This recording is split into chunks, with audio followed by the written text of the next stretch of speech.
Welcome back, gardeners. Today we're highlighting why Roma tomatoes are a fantastic choice for anyone looking for a low-maintenance garden. With less staking and pruning required, these tomatoes are perfect for beginners or those who prefer a simplified gardening routine.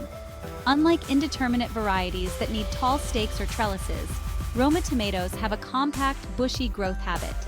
This means they require only minimal support, like a short stake or cage, to keep them upright, saving you time and effort. Roma tomatoes need very little pruning. Just remove any suckers or leaves below the first flower cluster to improve airflow and reduce disease risk. Beyond that, you can let them grow naturally without the constant need for trimming and training. This simplified care routine makes Roma tomatoes an ideal choice for beginners, busy gardeners, or anyone who wants to enjoy homegrown tomatoes with minimal fuss. Their manageable size and straightforward care mean more time enjoying your garden and less time maintaining it.